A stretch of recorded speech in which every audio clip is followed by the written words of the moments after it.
que son premier mandat historique ou chronologique soit le premier compris dans le nombre autorisé de mandats. Il a donc demandé que son mandat soit réduit, ramené à 5 ans. Si ça avait passé, il aurait exécuté un premier mandat de 5 ans de 2002, je crois, à 2017. On aurait fait des élections, il les aurait briguées, probablement il les aurait gagnées, il serait en train d'exécuter le deuxième mandat. Donc c'est logique, ça c'est dans sa logique. Il voulait que son premier mandat historique soit en même temps le premier mandat autorisé par la Constitution. Un de vos étudiants, un de vos anciens étudiants, dit ne pas comprendre justement votre raisonnement suivant lequel, en l'absence d'une disposition transitoire, la limitation du nombre de mandats à 2 ne pourra produire ses effets qu'en 2019. Si vous permettez que je termine juste en quelques secondes. Oui. Le fait que le mandat n'a pas été réduit de 7 à 5 ans a fait que finalement l'engagement politique ne correspond plus au texte. Ce que le président de la République vient de réaffirmer, ce n'est pas écrit comme ça dans le texte. Et c'est l'obligation des juristes de le dire, quitte aux politiques de voir s'ils veulent y toucher ou pas. Ça, ce n'est pas un problème de juristes. Mais ce n'est pas écrit comme ça. Pourquoi? Prenez l'article 27. Cet article 27, il dit le président de la République est élu, etc.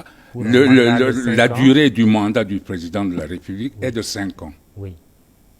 Le président de la République est élu pour un mandat de 5 ans renouvelable une seule fois. Nul ne peut faire 2 mandats consécutifs. Non, relisons. L'article 27. Oui. Oui. Oui. Vous l'avez? Oui, je l'ai. Enfin, oui, je l'ai également. Justement. Alors, c'est cela. Il dit, le président, la durée du mandat du président de la République est de 5 ans. Oui. La rédaction actuelle. Élu pour un mandat, c'était en 2008 qu'on l'avait écrit. Oui. La durée est de 5 ans. Nul ne peut exercer plus de 2 mandats consécutifs. Mais ça veut dire nul ne peut exécuter plus de 2 mandats consécutifs de 5 ans. C'est ça que dit le texte. C'est parce qu'on n'a pas voulu que ce soit redondant qu'on s'est arrêté à consécutif. La durée du mandat est de 5 ans. Nul ne peut exécuter plus de 2 mandats consécutifs de 5 ans. Mais le président Sall n'est pas en train d'exercer un mandat de 5 ans. Mais un mandat de 7 ans. Mais un mandat de 7 ans. Donc cet article-là ne le concerne pas. Ce n'est pas en adéquation avec l'engagement politique. Et alors, qu'est-ce qui s'est passé? J'ai cherché dans la Constitution le septennat. Il n'y est pas. Vous ne trouverez aucune disposition de la Constitution qui parle du mandat de 7 ans. C'est comme s'il avait disparu. C'est comme s'il n'y a que le mandat de 5 ans qui n'est pas encore entré en vigueur. Et alors, le professeur Ismaïla Madior Fall a écrit un livre dans lequel il dit « Lorsque vous ne trouvez pas une disposition dans le texte de la Constitution, il faut savoir que les décisions du Conseil constitutionnel constituent le complément, le prolongement, n'est-ce pas, du texte constitutionnel. » Oui, c'est-à-dire? Alors, je suis allé dans les décisions du Conseil constitutionnel et c'est là que l'on parle du septennat. Mais pour dire qu'il faut l'enlever de la réforme, qui ne fait pas partie, n'est-ce pas, de la réforme, qu'on ne doit pas le compter dans la réforme. Le mandat lui-même? Le mandat lui-même ne peut pas faire l'objet de la réforme actuelle. C'est-à-dire qu'il est exclu du champ d'application de la réforme. Alors, les choses étant ainsi, on ne peut pas comptabiliser un mandat. C'est pourquoi il n'est pas dans la Constitution. Mais c'est cela qu'un de vos anciens étudiants ne comprend pas en disant, vous voulez dire que les effets de la limitation du nombre de mandats à 2 n'auront lieu qu'à partir de 2019. Mais bien sûr, la Constitution qui a été votée, qui a été promulguée le 5 avril, les dispositions concernant le nouveau mandat ne seront mises en œuvre qu'à l'occasion de la première élection du président de la République qui va avoir lieu. On n'a pas fait d'élection du président de la République encore. Et cette décision, avis décision du Conseil constitutionnel, disait que le droit qui régit une situation doit être connu au moment de sa naissance. Le mandat de 7 ans conféré au président avait été conféré en 2012. C'est le droit applicable au mandat du président en 2012 qui doit s'appliquer. Et ce droit dit que c'est un mandat de 7 ans. Il est donc intangible. Le mandat de 7 ans est intangible et ne peut faire l'objet de révision.